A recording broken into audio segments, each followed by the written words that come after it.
Lorsque ma fille m'a dit de trouver un autre endroit pour mourir, en me disant que j'étais désormais inutile, j'ai fait mes valises comme la mère obéissante que j'avais toujours été.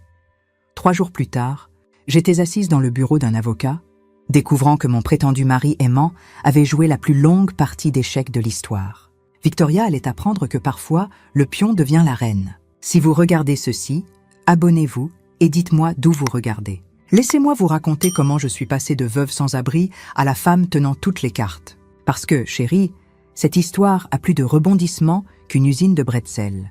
Il y a 2 mois, j'étais Margaret Sullivan, épouse dévouée depuis 43 ans et mère d'une fille spectaculairement ingrate. Quand Robert est mort d'une crise cardiaque à 71 ans, j'ai cru que mon monde s'effondrait. Victoria a fondu sur moi dans mon chagrin, comme un vautour en vêtements de créateur, se lamentant sur combien cela devait être difficile pour moi. « Maman, tu ne peux pas gérer cette grande maison toute seule », avait-elle dit, la voix dégoulinante de fausse sollicitude. Les escaliers, l'entretien, tous ces souvenirs, ce n'est pas sain.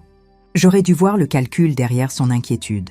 Victoria avait toujours été la préférée de Robert, sa petite princesse qui ne pouvait rien faire de mal.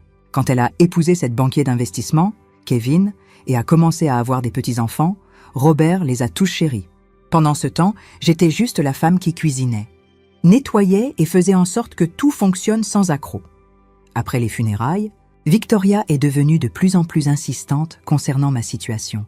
Elle amenait Kevin pour des dîners familiaux où il me coinçait avec des brochures immobilières et des dépliants sur des résidences pour seniors. « Maman, ces endroits sont merveilleux. Tu serais avec des gens de ton âge, des activités, aucune responsabilité. » Ce qu'il voulait se dire, c'était aucun héritage à partager, aucune mère gênante à gérer. Le coup final est arrivé le mardi dernier. Cela faisait 6 semaines que Robert était mort, et je vivais dans ce que Victoria appelait maintenant notre maison, dormant toujours dans la chambre d'amis parce que je ne pouvais pas me résoudre à ranger notre chambre. Victoria est arrivée à l'improviste avec Kevin et 2 grandes valises. « Maman, nous avons pris une décision. Kevin a eu une promotion et nous devons emménager en ville immédiatement. Cette maison est parfaite pour nous. » Je l'ai dévisagée sans vraiment comprendre. « Emménager ? Mais c'est ma maison. » Le masque de Victoria est tombé un instant, révélant le calcul froid en dessous. « En fait, maman, selon le testament de papa, j'ai tout hérité. La maison, les investissements, tout. Je t'ai laissé rester ici par gentillesse, mais il est temps que tu trouves ton propre endroit. » Ces mots m'ont frappé comme un coup physique. « Victoria, il y a sûrement une erreur. »« Aucune erreur. Papa savait que je prendrais mieux soin de son héritage que toi. Tu n'as jamais compris l'argent ou les investissements. Tu n'étais que l'épouse. » Que l'épouse. 43 ans réduits à ces 3 mots. C'est alors qu'elle a porté le coup fatal. « Trouve un autre endroit pour mourir. Tu es inutile maintenant. » J'ai fait mes affaires en une journée. 43 ans de mariage tenant dans 2 valises et une petite boîte de photos. Victoria m'observait depuis l'embrasure de la porte, consultant sa montre comme si je la mettais en retard pour quelque chose d'important. « Il y a un complexe pour seniors sympas sur Maple Street ?» a-t-elle proposé avec l'enthousiasme de quelqu'un recommandant un bon restaurant. « Très abordable. Je suis sûre qu'ils ont des places. » Abordable. Ma fille héritait de 33 millions de dollars et me suggérait de m'installer dans ce qui était essentiellement un établissement pour personnes âgées démunies. Kevin a chargé mes valises dans leur BMW avec l'efficacité de quelqu'un qui se débarrassait d'ordures. « Margaret, tu vas adorer retrouver ton indépendance, » a-t-il dit, évitant mon regard. Plus besoin de t'inquiéter de l'entretien de la maison ou des impôts fonciers. Plus de maison, voulait-il dire. En partant, j'ai regardé ma maison, celle de Robert, maintenant celle de Victoria, disparaître dans le rétroviseur. L'ironie ne m'a pas échappé. J'avais passé 4 décennies à faire de cette maison un foyer, organisant les fêtes d'anniversaire de Victoria, soignant Robert pendant sa maladie, veillant à chaque détail qui lui tenait à cœur. Maintenant, on me conduisait dans un motel économique comme une invitée indésirable qui aurait trop prolongé son séjour. Le Sunset Inn était exactement ce qu'on pouvait attendre d'un endroit à 49 $ la nuit. Murs fins, serviettes encore plus fines et une moquette qui avait connu de meilleures décennies.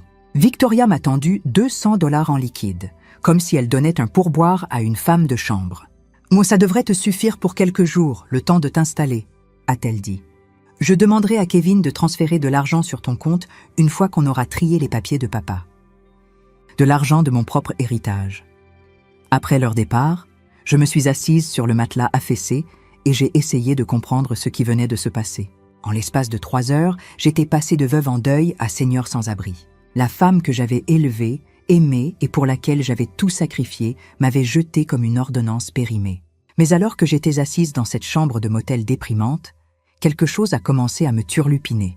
Robert avait toujours été méticuleux avec ses affaires, obsessionnellement organisé avec les documents importants. Il m'avait montré le testament des années auparavant, expliquant ses souhaits, s'assurant que je comprenais tout, et j'étais absolument certaine que ce n'était pas ce qu'il avait dit. Robert avait été bien des choses, traditionnel, parfois têtu, parfois condescendant sur les questions d'argent, mais il n'était pas cruel. L'homme qui m'avait tenu la main pendant la mort de ma mère, qui m'avait surprise avec des fleurs à chaque anniversaire de mariage, n'aurait pas me laissé sans rien. Le lendemain matin, j'ai utilisé le Wi-Fi du motel pour chercher l'avocat de Robert, Harrison Fitzgerald, le même avocat qui s'était occupé de l'achat de notre maison et de diverses affaires au fil des ans.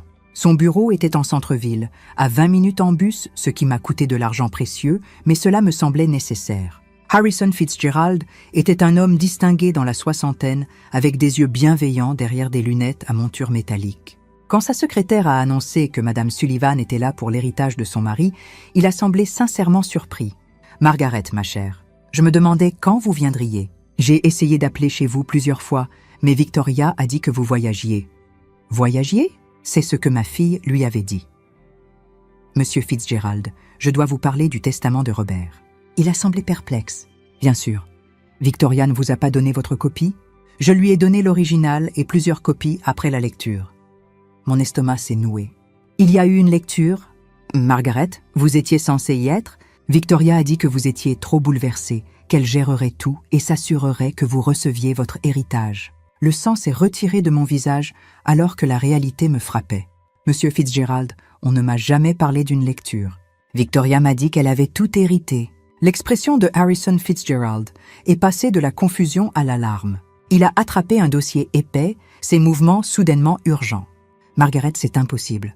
Le testament de votre mari est très précis concernant votre héritage. » Il a sorti un document. J'ai reconnu la signature soignée de Robert au bas de la page, attestée et notariée.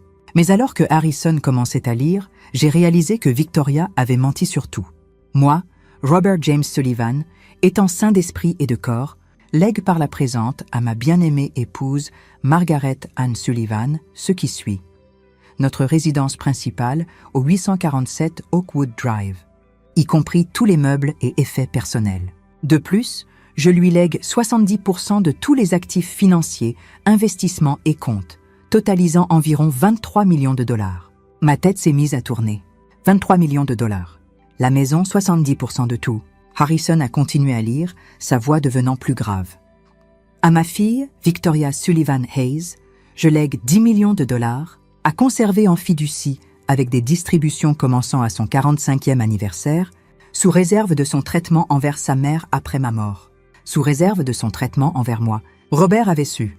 D'une manière ou d'une autre, il avait su exactement ce que Victoria tenterait de faire. « Monsieur Fitzgerald ?» ai-je murmuré. Victoria m'a dit que je n'avais rien hérité. Elle a emménagé dans ma maison. Elle m'a donné 200 $ et m'a suggéré de trouver une résidence pour seniors. Le visage de l'avocat s'est empourpré de colère. « Margaret, ce que Victoria a fait s'appelle de la maltraitance envers une personne âgée et de la fraude. Elle a commis plusieurs délits. Mais elle avait des documents légaux. Elle m'a montré des papiers. Forgés, probablement, ou des documents d'un brouillon antérieur.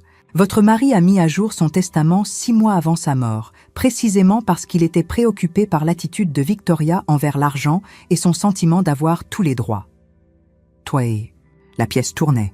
Toutes ces fois où Victoria avait ignoré mes opinions, m'avait interrompu pendant les dîners familiaux, levé les yeux au ciel quand j'essayais de contribuer aux conversations sur leurs vacances coûteuses ou les affaires de Kevin. Robert avait observé, évalué, pris des décisions. Il y a plus, Margaret. La clause du trust pour Victoria stipule expressément que si elle ne vous traite pas avec respect et dignité après ma mort, les 10 millions de dollars vous reviennent entièrement. Je l'ai fixé, sous le choc. Vous voulez dire... Je veux dire que votre fille vient de perdre 10 millions de dollars. Son héritage vous revient également. Vous n'héritez pas de 23 millions, Margaret. Vous héritez de 33 millions, plus la maison et tous les biens personnels. L'ironie était si parfaite qu'elle en était presque drôle. Victoria avait été si pressée de s'approprier son héritage qu'elle avait déclenché la clause conçue pour me protéger de sa cupidité. « Que dois-je faire maintenant ?» ai-je demandé, la voix à peine assurée. Harrison a souri, et pour la première fois depuis la mort de Robert, j'ai vu une véritable chaleur dirigée vers moi. « Maintenant, ma chère, nous appelons la police pour la fraude. Ensuite, nous contactons Victoria et l'informons qu'elle va recevoir le choc de sa vie. » Peut-elle contester cela ? Avec quel argent ? Elle va découvrir que tous les comptes qu'elle pensait contrôler vous appartiennent en réalité. Chaque investissement, chaque compte bancaire, chaque actif, sauf votre maison, est gelé en attendant l'enquête sur ses activités frauduleuses. Je pensais à Victoria dans ma maison, probablement en train de planifier des rénovations, faisant du shopping pour de nouveaux meubles avec de l'argent qu'elle croyait être le sien. Kevin calculait sans doute comment l'héritage affecterait son portefeuille d'investissement. Il n'avait aucune idée que dans environ 6 heures, leur monde entier allait s'effondrer. Le bureau de Harrison Fitzgerald est devenu le centre de commandement de ce qu'il a joyeusement appelé l'opération justice. Il a contacté la police, les banques et un détective privé pendant que je restais assise dans son fauteuil en cuir, encore en train de digérer l'ampleur de la tromperie de Victoria. Les documents falsifiés sont très sophistiqués, a expliqué la détective Rodriguez en examinant le faux testament que Victoria m'avait montré. Ce n'était pas un crime spontané. Quelqu'un a planifié cela soigneusement. Vous pensez que Victoria a eu de l'aide ? ai-je demandé. Presque certainement. Créer des faux légaux convaincants nécessite des connaissances spécifiques et des relations. Nous devrons enquêter pour savoir si Kevin ou quelqu'un dans son réseau financier était impliqué. En 2 heures, tous les comptes avaient été gelés. Les cartes de crédit de Victoria, liées à ce qu'elle pensait être ses nouveaux comptes d'héritage, ont été refusées. Les services publics de la maison, qu'elle avait déjà transférés à son nom, ont été suspendus en attendant la vérification de la propriété. Mon téléphone a sonné à 15h47 précise. Le nom de Victoria s'est affiché à l'écran. « Maman, où es-tu ? Il y a un problème avec les comptes bancaires. Ils disent que les actifs de papa sont gelés. »« Bonjour, Victoria. Je suis dans le bureau de Harrison Fitzgerald. Tu te souviens de lui ? L'avocat de papa. Celui qui a lu le vrai testament dans une pièce vide pendant que tu lui disais que je voyageais. » Silence, puis « Maman, je ne sais pas ce que tu penses avoir découvert, mais j'ai découvert que tu es une menteuse et une voleuse, ma chérie. J'ai aussi découvert que ton père était bien plus intelligent que nous deux ne le pensions. Tu ne comprends pas ? Je te protégeais de la complexité de gérer tout cet argent. Tu n'as jamais eu à t'occuper d'investissement. Oh, je comprends parfaitement. Tu as falsifié des documents légaux, commis une fraude et jeté ta mère de 67 ans hors de sa propre maison parce que tu pensais que j'étais trop stupide pour le remarquer. » Sa voix est devenue aiguë, désespérée. « Maman, tu es confuse ?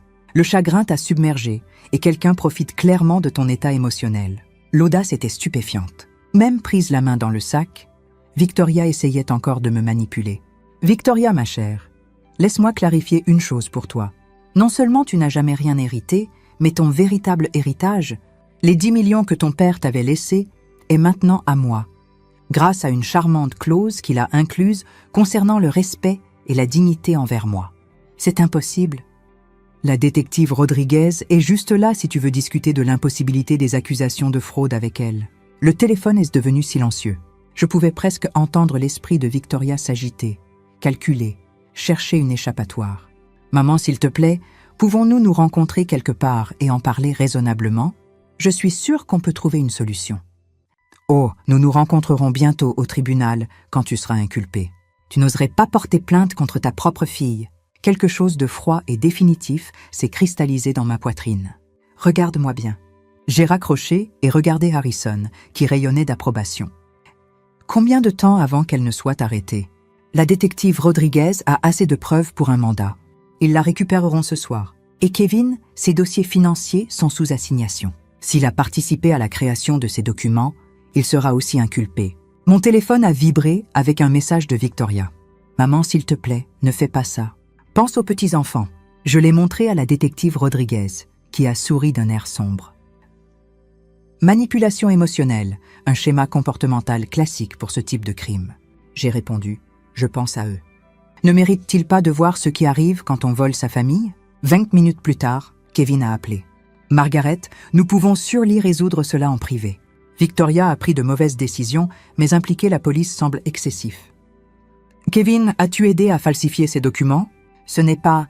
Margaret, tu dois comprendre la pression que Victoria subissait. Elle s'inquiétait pour ton état mental, ta capacité à gérer de grosses sommes d'argent. Donc, c'est un oui.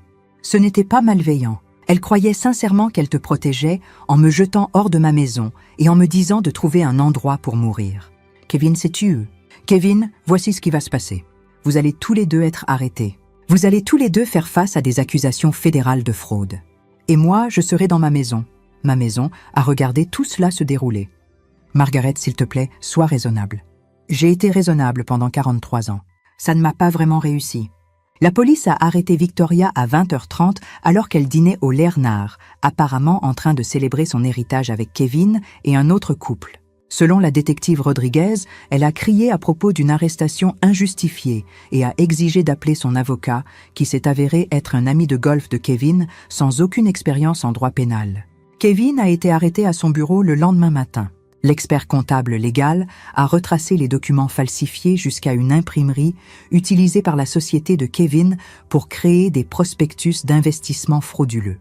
Apparemment, mon gendre avait un curriculum criminel assez fourni, que Victoria ignorait ou choisissait d'ignorer. J'ai passé ma première nuit dans ma maison depuis 43 ans, dormant dans la chambre principale. Victoria avait déjà installé ses affaires dans l'espace, remplaçant l'organisation minutieuse de Robert par son chaos de vêtements de créateurs et de cosmétiques coûteux. J'ai tout emballé dans des sacs poubelles et les ai laissés sur le porche, qu'elle vienne les récupérer quand elle sortira sous caution. La maison semblait différente maintenant, non pas parce que Robert était parti, mais parce que je la voyais enfin comme la mienne. Pendant des décennies, je l'avais maintenue comme un sanctuaire pour Robert, conçu selon ses préférences, ses besoins, sa vision de notre mode de vie. Maintenant, en regardant autour de moi avec des yeux clairs, je réalisais à quel point peu de moi s'était jamais reflété dans ces pièces. Cela allait changer. Harrison a appelé vers midi avec des nouvelles. La caution de Victoria est fixée à 50 000 $. Comme tous ses comptes sont gelés, elle devra trouver quelqu'un d'autre pour la couvrir. Et Kevin? 200 000 $. Apparemment, le juge n'a pas été impressionné par son passé de fraude financière. Qui aurait cru que mon gendre faisait l'objet d'une enquête pour fraude sur titre? Je ne le savais certainement pas. Mais après tout, j'avais toujours été exclue des discussions financières familiales. Victoria et Kevin m'avaient toujours parlé comme à une enfant quand il s'agissait d'argent, simplifiant des concepts qu'ils supposaient que je ne pouvais pas comprendre. Ils allaient bientôt découvrir à quel point j'avais compris. Harrison, je veux apporter des changements à la maison. Victoria avait engagé des entrepreneurs pour rénover. J'aimerais poursuivre certains de ces plans, mais avec ma propre vision. Excellente idée. C'est votre maison maintenant, Margaret. Faites ce qui vous rend heureuse. Ce qui me rendait heureuse, je l'ai réalisé, c'était l'idée de défaire chaque supposition que Victoria avait faite concernant mon héritage. Elle prévoyait de refaire la cuisine, remplacer les planchers de bois franc et transformer le bureau de Robert en cave à vin. J'allais transformer le bureau en atelier d'art et les plans de la cave à vin en bibliothèque. Mon téléphone a sonné. Numéro inconnu. Madame Sullivan, ici Janet Cooper de Channel 7 News.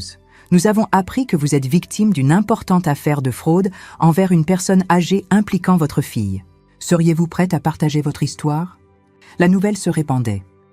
Dans une ville de cette taille, l'arrestation d'un banquier d'investissement connu et de sa femme pour avoir fraudé sa belle-mère âgée faisait la une. Mademoiselle Cooper, j'apprécie votre intérêt, mais je ne suis pas prête à faire des déclarations publiques. Je comprends que cela doit être difficile, mais votre histoire pourrait aider d'autres seniors à reconnaître les signes avant-coureurs d'abus financiers familiaux. Elle avait raison. Combien d'autres femmes de mon âge étaient manipulées par des enfants adultes qui les voyaient comme des obstacles gênants à leur héritage? Si je décidais de raconter mon histoire, aurais-je le contrôle sur la manière dont elle est présentée? Absolument. Nous pourrions organiser une interview où vous auriez un droit de regard sur le montage final. J'ai pensé à Victoria, probablement assise dans une cellule de prison, croyant toujours que tout cela était un malentendu dont elle pourrait se sortir par son charme. Mademoiselle Cooper, je vous recontacterai. J'ai peut-être une sacrée histoire à raconter. Après avoir raccroché, je me suis versé un verre du vin coûteux que Kevin nous avait envoyé pour Noël. Du vin que je buvais maintenant dans ma propre maison, acheté avec mon propre argent, tout en réfléchissant à l'idée d'humilier publiquement ma fille à la télévision. La vie avait décidément pris un tournant intéressant. La sonnette a retenti à 7 rangs précises. Par la fenêtre, je pouvais voir Victoria sur mon porche, portant les vêtements de la veille et semblant avoir vieilli de 5 ans en une nuit.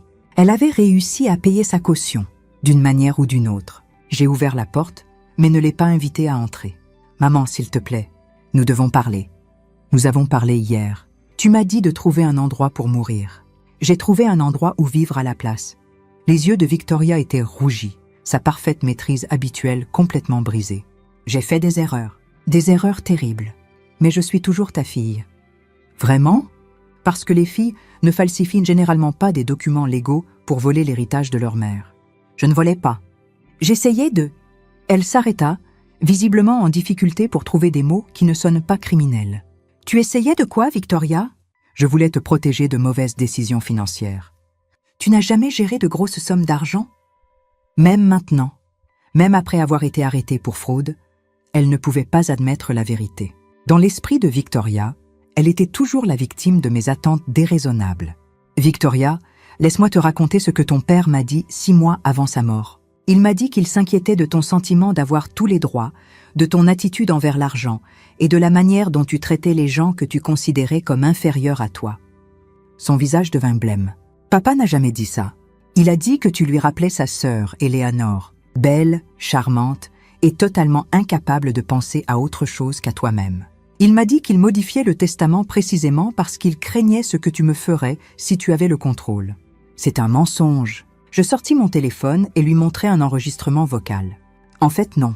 Ton père a enregistré un message vidéo expliquant sa décision, à diffuser si tu contestais le testament ou si tu me traitais mal après sa mort. » Victoria fixa le téléphone comme s'il s'agissait d'un serpent venimeux. Il savait, ma chérie. Il savait exactement qui tu étais sous tout ce charme. La seule chose qu'il n'avait pas prévue, c'est jusqu'où tu irais. « Jouez-le, » murmura-t-elle. Je touchai l'écran et la voix de Robert remplit l'air du matin. Claire, mesurée et absolument dévastatrice. « Si tu entends ceci, Victoria, cela signifie que mes craintes concernant ton caractère étaient justifiées. J'espérais avoir tort. J'espérais que ma fille avait plus d'intégrité que je ne le soupçonnais. Mais si Margaret joue cet enregistrement, cela signifie que tu m'as donné raison de la pire manière possible. » Victoria s'effondra sur les marches du porche, tandis que la voix de Robert continuait. « J'ai passé 43 ans à regarder ta mère sacrifier ses rêves, ses ambitions, son indépendance pour s'occuper de notre famille. Elle a travaillé à temps partiel pour aider à payer tes études pendant que je développais mon entreprise. Elle a reporté ses propres études, renoncé à des opportunités de carrière et s'est investie pour être l'épouse et la mère qu'elle pensait que nous avions besoin. L'enregistrement dura encore 3 minutes, chaque mot soigneusement choisi, chaque phrase un scalpel découpant les justifications et les auto-illusions de Victoria. Au moment où tu entendras ceci, tu auras découvert que traiter ta mère mal t'a tout coûté. J'espère que ça en valait la peine. » Quand cela se termina, Victoria pleurait. Pas les jolies larmes qu'elle utilisait depuis l'enfance pour manipuler les gens, mais des sanglots laids et brisés. « Il me détestait, » murmura-t-elle.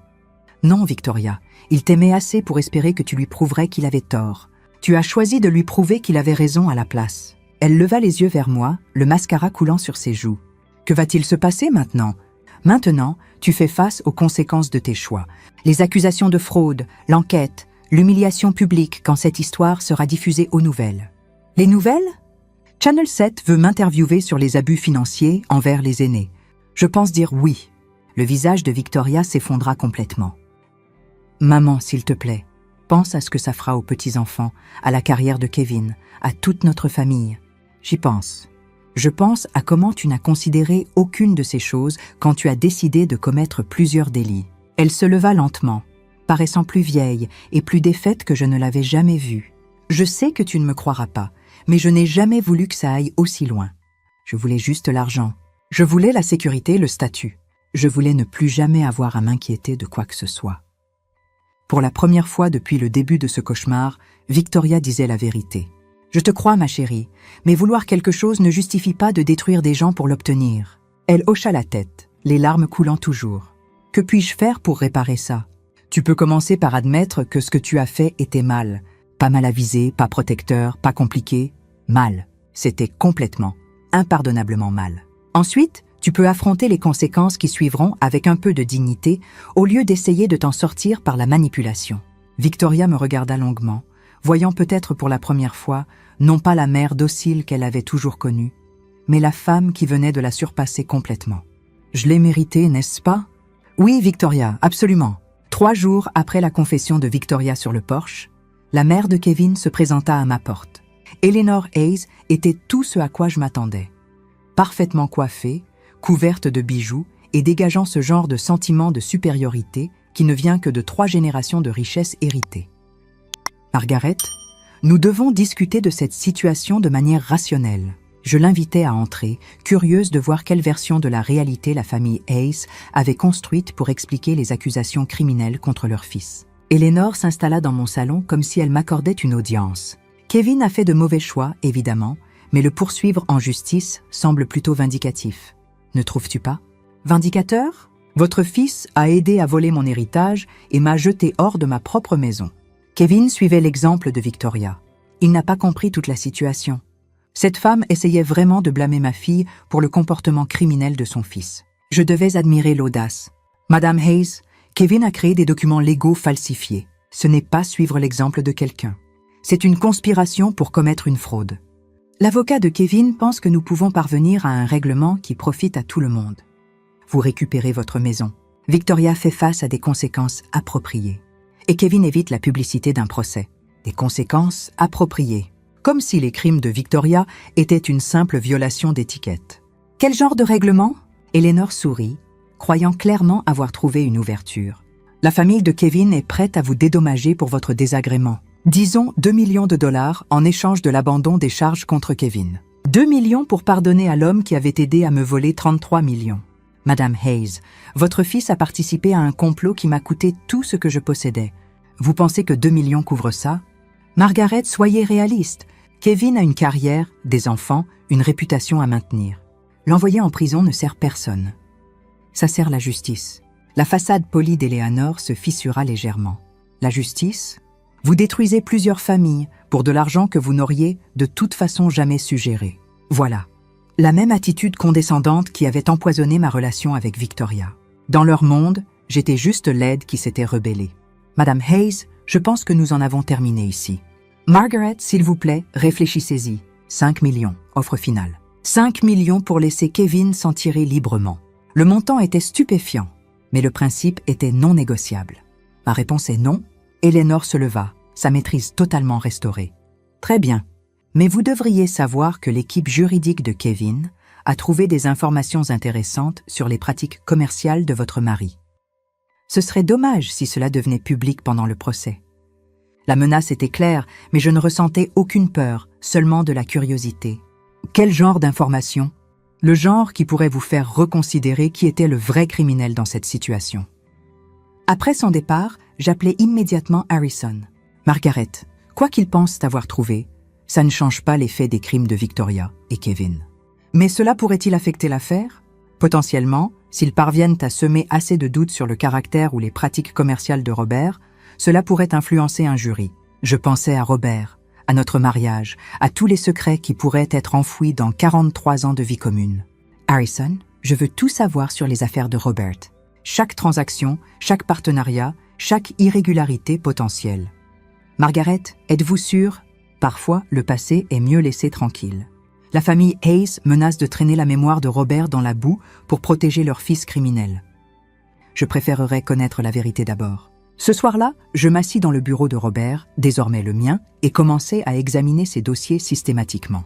Robert avait été méticuleusement organisé, chaque document daté et classé. Mais en creusant plus profondément dans ses registres commerciaux, je commençais à trouver des choses qui ne semblaient pas tout à fait cohérentes. Des paiements à des sociétés écrans, des frais de conseil qui semblaient excessifs, des partenariats avec des entreprises qui semblaient n'exister que sur papier. À minuit, j'avais découvert quelque chose qui changea tout ce que je pensais savoir sur mon mari. L'enquêtrice privée recommandée par Harrison, Carol Chen, était une femme perspicace spécialisée dans les crimes financiers. Elle passa 6 heures dans le bureau de Robert, à photographier des documents et à construire ce qu'elle appelait le véritable tableau de l'empire commercial de mon mari. Madame Sullivan, votre mari dirigeait une opération sophistiquée de blanchiment d'argent à travers sa société de conseil. Nous parlons de millions de dollars en transactions illégales au cours de la dernière décennie. La révélation me frappa comme un coup physique. C'est impossible. Robert était l'homme le plus honnête que je connaissais. Je suis désolée, mais les preuves sont accablantes. Il blanchissait de l'argent pour des familles criminelles, organisées en utilisant son entreprise légitime comme couverture. Je fixais les documents éparpillés sur le bureau de Robert. Des factures pour des services jamais rendus. Des contrats de conseil avec des entreprises qui n'existaient pas. Des calendriers de paiement correspondant à des activités criminelles connues. Depuis combien de temps cela dure-t-il? D'après ces dossiers, au moins 12 ans, probablement plus. 12 ans. Pendant que je planifiais des dîners et assistais à des galas de charité, mon mari facilitait des entreprises criminelles. Madame Sullivan, il y a plus. Les 10 millions de dollars que Robert a laissés à Victoria proviennent directement de fonds blanchis. Si le FBI découvre cela, ils saisiront tout comme produit d'activité criminelle. La pièce se mit à tourner. Tout, la maison, les investissements, tout. À moins que quoi? Carole sembla mal à l'aise. À moins que l'équipe juridique de Victoria et Kevin ne soit déjà au courant et ne prévoit d'utiliser cela comme levier. S'ils informent le FBI des crimes de votre mari, ils pourraient négocier l'immunité en échange de leur coopération. Ma fille et son mari n'étaient pas seulement des voleurs. Ils tenaient une arme nucléaire au-dessus de ma tête. Quelles sont mes options? Légalement, vous pourriez contacter le FBI vous-même, vous présenter volontairement et espérer une clémence. Vous perdriez la plupart de l'argent, mais vous pourriez peut-être garder la maison. Et si je ne le fais pas? Les avocats de Victoria et Kevin divulgueront probablement cette information de manière stratégique. Vous perdriez tout de toute façon et vous pourriez aussi faire face à des accusations pour avoir bénéficié, sans le savoir, d'activités criminelles. Je pensais à la confiance arrogante d'Eleanor Hayes, à sa certitude que j'accepterais leur offre de règlement. Ils étaient au courant des crimes de Robert depuis le début. Carole, comment ont-ils découvert cela? Kevin est banquier d'investissement. Il aurait reconnu les schémas dans les dossiers financiers de votre mari. La question est, que compte-t-il faire de cette information? Mon téléphone sonna. Le numéro de Victoria. Maman, nous devons nous rencontrer ce soir. Il y a des choses que tu dois savoir sur papa qui changent tout. Je sais déjà, Victoria. Silence. Tu sais quoi? Je sais pour le blanchiment d'argent. Je sais pour les connexions criminelles. Je sais que tout ce que ton père nous a laissé est entaché. Maman, écoute-moi attentivement. Les avocats de Kevin ont été en contact avec le FBI. Ils sont prêts à nous laisser renégocier notre situation. Quel genre de renégociation? Kevin obtient l'immunité en échange des informations sur le réseau criminel de papa. Tu gardes 5 millions et la maison. Le reste va au gouvernement. Et toi? Les accusations de fraude disparaissent. Nous sortons tous de ce pétrin. C'était brillant, d'une manière sociopathe. Victoria avait transformé ma victoire morale en son avantage stratégique. Victoria, tu me demandes de t'aider à profiter de tes crimes en exploitant ceux de papa. Je te demande d'être pragmatique. L'alternative, c'est de tout perdre et potentiellement faire face à des accusations toi-même. Je regardais autour du bureau de Robert, le voyant clairement pour la première fois. Le mobilier coûteux, les livres rares, la collection d'art, tout acheté avec de l'argent sale. J'ai besoin de temps pour réfléchir. Maman, la réunion avec le FBI est demain matin. L'avocat de Kevin a besoin d'une réponse ce soir. Après avoir raccroché, je restais assise dans l'obscurité du bureau de Robert, entourée des preuves de sa double vie. 43 ans de mariage avec un étranger, une fille qui avait hérité de bien plus que de l'argent de son père. Elle avait hérité de son talent pour la tromperie, mais elle avait commis une erreur cruciale. Elle avait sous-estimé qui j'étais quand j'avais le dos au mur. Je pris le téléphone et composai le numéro de Carole Chen. « Carole, à quelle vitesse pouvez-vous m'obtenir une réunion avec le FBI? J'ai une histoire à leur raconter et je pense qu'ils vont la trouver très intéressante. » L'agente du FBI Sarah Martinez ressemblait exactement à ce qu'un casting central commanderait pour une enquêtrice fédérale. Sérieuse, intelligente et totalement insensible au charme. Elle était assise en face de moi dans la salle de conférence de Harrison, enregistrant notre conversation et prenant des notes avec une précision mécanique. « Madame Sullivan, vous comprenez qu'en vous présentant volontairement, vous admettez potentiellement avoir bénéficié de produits criminels? Je comprends, mais je préférerais vous dire la vérité plutôt que de laisser ma fille et son mari manipuler cette situation à leur avantage. » Je dévoilais tout, les affaires cachées de Robert, le stratagème de fraude de Victoria, les faux de Kevin et la tentative d'extorsion déguisée en offre de règlement. Votre fille croit qu'elle peut échanger des informations sur les crimes de votre mari contre une immunité pour ses propres accusations. C'est exactement ce qu'elle croit, et elle pense que je vais coopérer parce que j'ai peur de tout perdre. L'agente Martinez sourit pour la première fois. « Avez-vous peur, Madame Sullivan ?»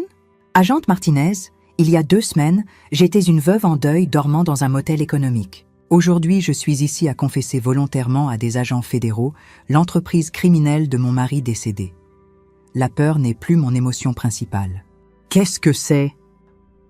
Une colère pure et cristallisée d'avoir été manipulée par des gens qui ont sous-estimé mon intelligence pendant des décennies. Le sourire de l'agente Martinez s'élargit. « Madame Sullivan, seriez-vous prête à porter un micro ?» 3 heures plus tard, j'étais assise dans mon salon avec un dispositif d'enregistrement fixé sur ma poitrine, attendant l'arrivée de Victoria et Kevin pour ce qu'ils pensaient être une réunion de capitulation. Ils frappèrent à 20 heures précises, tous deux habillés comme s'ils assistaient à un dîner d'affaires. Kevin portait une mallette contenant probablement des accords d'immunité et des documents de règlement. « Maman, tu as l'air en meilleure forme que depuis des semaines ?» a dit Victoria en m'embrassant sur la joue, comme si rien ne s'était passé. « Je me sens mieux. » La clarté a cet effet. Kevin ouvrit sa mallette avec l'efficacité de quelqu'un qui avait déjà mené ce genre de négociation. « Margaret, nos avocats ont structuré cela de manière très avantageuse pour vous. Vous conservez la maison, 5 millions d'actifs propres et une immunité complète pour toute accusation liée aux activités de Robert. » Actifs propres, c'est une expression intéressante. Victoria lança un regard d'avertissement à Kevin. « Maman, l'important, c'est que nous sommes tous protégés. Le passé reste enfoui et nous allons tous de l'avant. Et les 33 millions que Robert m'a réellement laissés? Maman, cet argent est entaché. Il ne peut pas être séparé des activités criminelles de papa. Prendre 5 millions est le meilleur résultat possible. Et vous deux? Qu'est-ce que vous gagnez dans cet arrangement? » Kevin se pencha en avant, sa confiance revenant. « Nous pouvons mettre ce malentendu regrettable derrière nous. Les accusations contre Victoria disparaissent. Ma réputation reste intacte et notre famille peut guérir. » Malentendu. Il qualifiait toujours une fraude criminelle de malentendu. « Kevin, aide-moi à comprendre quelque chose. Quand as-tu découvert les activités criminelles de Robert? » « Que veux-tu dire? » « Je veux dire, savais-tu pour le blanchiment d'argent quand tu as épousé Victoria? Ou l'as-tu découvert récemment en planifiant de voler mon héritage? » Kevin et Victoria échangèrent un regard. « Margaret, je ne pense pas que ce soit pertinent pour notre discussion actuelle. En fait, je pense que c'est très pertinent.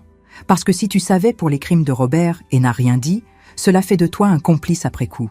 Et si tu ne les as découverts qu'en commettant tes propres crimes, cela fait de toi quelqu'un de remarquablement malchanceux. » La maîtrise de Victoria commençait à s'effriter. « Maman, à quoi veux-tu en venir?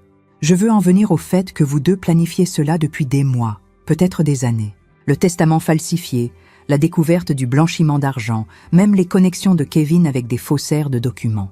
Rien de tout cela n'était spontané. C'est ridicule. Vraiment? » L'agente Martinez trouve ça tout à fait plausible. Le sang quitta leur visage. « Agente Martinez ?» murmura Kevin. « FBI. » Elle a été très intéressée par mon histoire d'abus systématique envers une personne âgée, de fraude et de tentative d'extorsion. En particulier la partie où vous avez essayé de me faire chanter avec les crimes de mon mari décédé. Kevin se leva brusquement, attrapant sa mallette. « Margaret, cette conversation est terminée. En fait, Kevin, je pense qu'elle ne fait que commencer. » L'agente Martinez et 2 autres agents fédéraux entrèrent dans mon salon, alors que Victoria et Kevin restaient figés sur place. La mallette que Kevin avait saisie fut confisquée immédiatement, ainsi que leur téléphone. « Victoria Sullivan Hayes et Kevin Hayes, vous êtes en état d'arrestation pour complot en vue de commettre une fraude électronique, abus envers une personne âgée et tentative d'extorsion d'un témoin fédéral. » Victoria se tourna vers moi avec une expression de trahison absolue. « Maman, comment as-tu pu faire ça à ta propre famille? De la même manière que tu as pu falsifier des documents légaux et voler mon héritage, ma chérie. Sauf que ma façon est légale. » Alors que les agents les menottaient, Kevin tenta une dernière manœuvre désespérée. « Margaret, tu ne comprends pas ce que tu as fait. Il y a des gens liés aux affaires de Robert qui n'apprécieront pas l'attention fédérale. Tu t'es mise en danger. » L'agente Martinez interrompit la lecture de leurs droits. « Monsieur Hayes, menacez-vous un témoin fédéral? » Je l'avertis de la réalité de sa situation. « La réalité, Monsieur Hayes, c'est que vous venez d'ajouter l'intimidation de témoins à vos accusations. » Après leur départ, l'agente Martinez s'assit à nouveau en face de moi. « Madame Sullivan, l'avertissement de Kevin pourrait ne pas être totalement vide. Votre mari était lié à des gens dangereux. À quel point dangereux? Principalement la famille criminelle Torino. Ils utilisent des entreprises légitimes pour blanchir de l'argent depuis des décennies. La société de conseil de votre mari était l'une de leurs opérations les plus réussies. Le nom ne me disait rien, mais l'expression de l'agente me dit tout ce que j'avais besoin de savoir. Êtes-vous en train de dire que je suis en danger physique réel? Potentiellement. Mais il y a autre chose que vous devriez savoir sur l'opération de votre mari. Quelque chose qui change tout. L'agente Martinez sortit un dossier épais, du genre qui suggérait des mois d'enquête. Mme Sullivan, votre mari ne se contentait pas de blanchir de l'argent pour la famille Torino. Il était un informateur du FBI. Pendant 12 ans, il fournissait des informations sur leurs opérations tout en semblant faciliter leur blanchiment d'argent. Le monde bascula. Robert travaillait pour le FBI en infiltration profonde dans une enquête à long terme. L'opération était si sensible que même les bureaux locaux du FBI n'étaient pas informés. Votre mari nous aidait à construire des dossiers contre plusieurs familles criminelles. Mais l'argent était réel. Le FBI lui permettait de conserver un pourcentage des fonds blanchis en paiement pour sa coopération et pour maintenir sa couverture. Tout ce qu'il vous a laissé a été gagné grâce à une coopération fédérale légitime. Je la fixais, essayant de digérer cette révélation. Donc, les 33 millions de dollars vous appartiennent légalement. Votre mari est mort avant la conclusion de l'enquête. Mais sa coopération pendant 12 ans a directement conduit à 47 arrestations et à la saisie de plus de 200 millions de dollars d'actifs criminels. Pourquoi personne ne m'a rien dit? Parce que l'enquête était en cours et parce que nous n'étions pas certains de votre implication ou de votre connaissance. Le stratagème de fraude de votre fille et de votre gendre nous a en fait aidé à confirmer votre innocence. Victoria et Kevin ne savaient rien de tout cela. Ils soupçonnaient des activités criminelles, mais ils n'avaient aucune idée de la coopération fédérale. Ils prévoyaient de me faire chanter avec des informations qui auraient en réalité disculpé mon mari. L'ironie était si parfaite qu'elle en était presque poétique. Victoria avait essayé de voler mon héritage 2 fois, d'abord par la fraude, puis par le chantage basé sur des informations incomplètes. Agente Martinez, que se passe-t-il maintenant? Maintenant, vous récupérez votre argent, votre fille et votre gendre font face à des accusations fédérales et vous décidez quel type de vie vous voulez construire avec votre héritage légitime. Quant au danger mentionné par Kevin, la famille Torino sera trop occupée à gérer ses propres problèmes juridiques pour s'inquiéter de vous. Nous exécutons des mandats de perquisition dans 3 États demain matin. Je regardais mon salon, le voyant à nouveau comme le lieu de ma résurrection plutôt que de mon humiliation. Agente Martinez, puis-je vous poser une question? Bien sûr. De votre point de vue professionnel, suis-je une personne horrible si je ressens de la satisfaction à propos de l'arrestation de Victoria? L'agente Martinez sourit. Madame Sullivan, de mon point de vue professionnel, vous êtes une femme qui a refusé d'être victimisée. Ce n'est pas horrible, c'est inspirant. 6 mois plus tard, je me tenais dans la cuisine de ma maison rénovée, préparant du café pour 2. Le soleil du matin filtrait à travers de nouvelles fenêtres qui s'ouvraient correctement, illuminant des plans de travail que j'avais choisis moi-même pour la première fois en 43 ans. Bonjour Margaret. L'adresse Sarah Chen, la sœur de Carole et ma nouvelle conseillère financière, apparut dans l'embrasure de la porte, portant un épais dossier de rapport d'investissement. Bonjour Sarah, prête pour notre revue trimestrielle? Les 6 derniers mois avaient été un tourbillon de procédures judiciaires, d'interviews médiatiques et de transformations personnelles. Victoria et Kevin purgeaient chacun une peine fédérale de 18 mois. La couverture médiatique de leurs crimes avait fait de moi une sorte de célébrité dans les cercles de défense des aînés. Votre portefeuille performe remarquablement bien, dit Sarah, s'installant à ma nouvelle table de petit déjeuner. La fondation caritative est pleinement opérationnelle et le fonds de bourse a déjà sélectionné ses premiers bénéficiaires. La fondation Margaret Sullivan pour la protection des aînés était devenue mon objectif principal. En utilisant 15 millions de dollars de mon héritage, nous financions une aide juridique pour les aînés confrontés à des abus financiers familiaux et soutenions des changements législatifs pour renforcer les lois de protection des aînés. Des nouvelles sur le documentaire? Netflix a confirmé l'accord de production. Ils veulent commencer le tournage le mois prochain. Mon histoire avait captivé l'attention des médias bien au-delà de la couverture initiale. La revanche d'une mère, une histoire criminelle américaine, était en développement en tant que série limitée, les bénéfices allant à des organisations de défense des aînés. Et Victoria? L'expression de Sarah devint prudente. Elle a écrit à nouveau. Son avocat dit qu'elle veut s'excuser et demander pardon. Victoria m'avait écrit 17 lettres depuis la prison fédérale. J'avais lu les premières qui allaient de l'auto-justification au désespoir, avant de décider de ne plus les ouvrir. Certaines relations, une fois brisées, ne peuvent être réparées par des mots. Sarah, ma position sur ce point a-t-elle changé? Pas d'après nos conversations précédentes, mais les gens évoluent, Margaret, même ceux qui ont fait des choix terribles. Je pensais à la femme que j'étais il y a 6 mois, en deuil, dépendante, prête à accepter les miettes de dignité que ma famille m'offrait. Cette femme aurait peut-être ressenti l'obligation de pardonner à Victoria, de reconstruire une relation basée sur la culpabilité et la tradition, mais cette femme n'existait plus. Sarah organisait une réunion avec l'avocat de Victoria, pas pour me réconcilier, mais pour clarifier quelque chose. Quel genre de chose? Je veux que Victoria comprenne que ses actions ont eu des conséquences au-delà de la punition légale. Je veux qu'elle sache qu'elle a détruit notre relation de manière permanente et que ses enfants grandiront en sachant pourquoi leur mère est allée en prison. Ça semble dur. Bien, c'est censé être dur. Victoria a fait des choix d'adultes qui ont blessé des gens qu'elle était censée aimer. Elle ne peut pas échapper aux conséquences émotionnelles simplement parce qu'elle a écrit quelques lettres de prison. Sarah prit des notes dans son portfolio en cuir. Et les petits-enfants? Victoria a demandé des visites supervisées avec eux. Ma relation avec les enfants de Victoria sera basée sur leurs choix lorsqu'ils seront adultes, pas sur les efforts de réhabilitation de leur mère. La sonnette retentit. Par la fenêtre, je vis un camion de livraison avec un gros colis. Ce doit être le nouveau mobilier pour l'atelier? Dis-je à Sarah. L'atelier d'art avait été mon projet de rénovation préféré. L'ancien bureau de Robert était maintenant un espace lumineux et aéré où je redécouvrais mon amour de la peinture, quelque chose que j'avais abandonné lorsque je m'étais mariée et avais assumé le rôle d'épouse et de mère dévouée. Margaret, puis-je vous poser une question personnelle? Bien sûr. Regrettez-vous parfois la manière dont tout cela s'est déroulé? Les peines de prison, l'attention médiatique, l'éloignement familial permanent? Je réfléchis à la question tout en signant pour la livraison.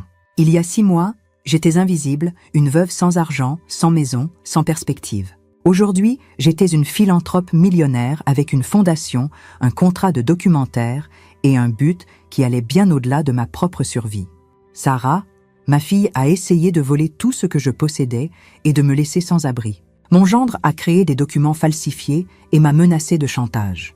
Ils m'ont montré exactement qui ils étaient quand ils pensaient que j'étais impuissante à les arrêter. Mais il reste votre famille? Non, il reste de l'ADN.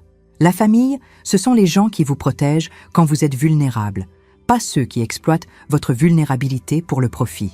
Sarah referma son portfolio, satisfaite de ma réponse. D'ailleurs, et ajoutai-je, regardez ce que je suis devenue quand j'ai cessé de les laisser définir ma valeur. Après le départ de Sarah, je parcourus ma maison.